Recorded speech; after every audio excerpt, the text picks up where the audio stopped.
Doctor बाबू भूषण चंद्र महर्षि जी कहें दिल्ली में कोई मंदिर, बहुत बड़ा मंदिर, वहां गए। बाबू कहे कि हम गए, उस बड़ा काफी भीड़ था, हम पुजारी को 5 रुपया पकड़ा दिए, वो हमको अंदर बुला लिया, अंदर वहां पूरा माला वाला पहना दिया, चुनरी ओढ़ा दिया, खूब बढ़िया समारती किए, बढ़िया। और दो लोग दर्शन के चलते रहिए और जो बताया कि इनको भंडारा खिला दीजिए, और भंडारा भी खिलाया। बाबू ने कहा वो 500 रुपया कमाल था, वो तनक चलते ऐसा का टाइप को। तो माता जी नहीं देख रही है, कपड़ा पर उल्टा सीधा दुनिया भर का छीना झपटा हो रहा है, ऐसा का। और अभी आप चले जाइए, हम आलोचना नहीं, हकीकत है, हम देवी देवता का आलोचना नहीं कर सके, हकीकत बताया जा रहा, सच्चाई बताया जा रहा है। इसीलिए माता जी लोग पचड़ुआ दरबार में शरण ले रही हैं।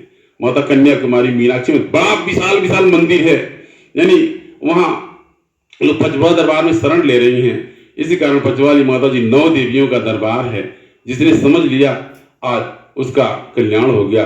तो आप भ्रम भड़काहट में न पड़िए। पचवाली माता जी आदि शक्ति हैं, जगत की जननी है, जगदम्बा है, महामाया है। आपने और देखा होगा पचड़ुआ दरबार में कभी भगवान का जयकारा नहीं लगाया जाता। अक्सर देखिए आप कभी दरबार में गए होंगे, भगवान से भोलेनाथ का, हनुमान जी का, गणेश जी के, भले दरबार में समय है, मतलब प्रतिमा स्थापित हो गया है, माता जी की जय माता जी का नाम लिया जाता है और माता जी का पूजा पाठ होता है। हाँ, पूजा में आता है, गणेश जी का आता है, या शंकर जी का आता है, विष्णु जी का आता है, इस प्रकार से। तो पचड़ुआ दरबार में यानी माता जी की पूजा होती है, शक्ति की पूजा होती है, यानी शक्ति की उपासना होती है। शक्ति के साथ शिव जुड़ा हुआ है। बिना शक्ति के शिव भी 100 के समान है। हर किसी की शक्ति है। ब्रह्मा जी की शक्ति को ब्रह्माणी कहा जाता है, इंद्र की शक्ति को इंद्राणी कहा जाता है, शिव की शक्ति को काली कहा जाता है। इस प्रकार से शक्ति से ही वे भगवान है। अगर शक्ति नहीं रहे तो सब कुछ बेकार है। इसलिए शक्ति सर्वोपरि है। इस तरीके से इसलिए शक्ति की उपासना होती है। पचड़ुआ माता के दरबार में शक्ति की उपासना होती है। इसलिए भगवान यानी माता जी की उपासना करने, शक्ति की उपासना करने भगवान स्वयं चले आते हैं। यानी उनको अलग से पूजने की आवश्यकता नहीं है।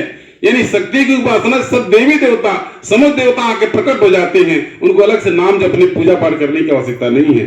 ऐसा का टाइप के तो ऐसा पचवाली माता जी का दरबार है। तो आप अगर जन अपना अपना अलग अलग भाव है, किंतु यदि आप इस मृत्यु लोक में आए हैं, आप दुख से भाग रहे हैं। हर कोई दुखों से भागता है और दुखों से भागने के लिए, दुखों से पीछा छुड़ाने के लिए बनिए सोखा हो जाए तांत्रिक मोहरी मौलाना के पास जाता है। और पहले समस्या होता है हम बड़ा परेशान है, बहुत परेशान है, कमा रहे बरकत नहीं हो रहा, 2 पैसा आ रहा, 4 पैसा खर्चा हो जा रहा। अब जितना भी मनैया कमाएगा उतना कम में है।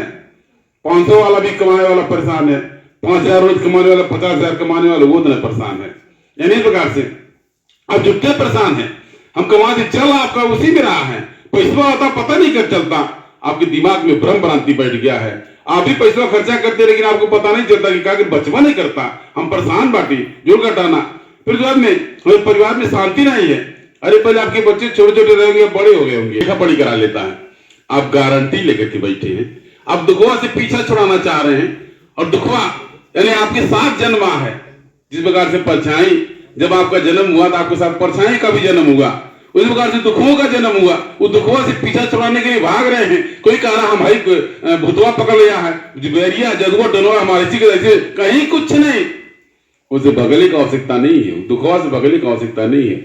उसको अपना मित्र बना लीजिए। जो दुख विपत्ति आया उसको अपना मित्र बना लीजिए। चल कहाँ बैठी, वो संसारी गति, संसारिक रीति है।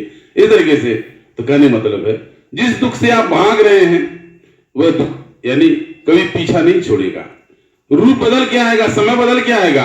दुखवा ये समस्या हुआ लेकिन सब बदल गया। जैसे आज आपका तबीयत खराब है, होकर दुख बा, अगर वो ठीक हो गया हो सकता है तबीयत खराब हो जाए, या फिर हो सकता है पैसा वाला दुख हो जाए, या पारिवारिक दुख हो जाए, या फिर नाते बाते दुख हो जाए।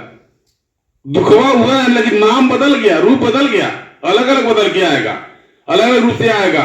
इस प्रकार से अब कब तक भागे, कहां भाग के जाएंगे, ये तना समझ में आ जाए तो सचमुच में जीवन का सबसे बड़ा रहस्य समझ में आ जाएगा। इसलिए आप कहीं भटकिए नहीं, भ्रम भटकाहट पे न पड़िए। दुखवा है, जब सुख है, दुख जब दिन के बाद रात आता है, दोनों एक दूसरे के पूरक है। उस प्रकार दुख के साथ सुख और सुख के साथ दुख है, ये दोनों एक दूसरे के पूरक हैं। आप भटकिए ने, लगे रहिए, जुड़े रहिए, अब दया कृपा होगा। जिस प्रकार से ये पचवाली माता जी का दरबार 9 देवियों का दरबार है। पचवाली माता के दरबार में माता कन्याकुमारी का आगमन हुआ और कन्याकुमारी माता की हजारों वर्ष की प्रतीक्षा पूर्ण हुई। कन्याकुमारी माता की इच्छा जो हजारों वर्ष पूर्व अधूरा रह गया था, यानी उस इच्छा की पूर्ति हुई।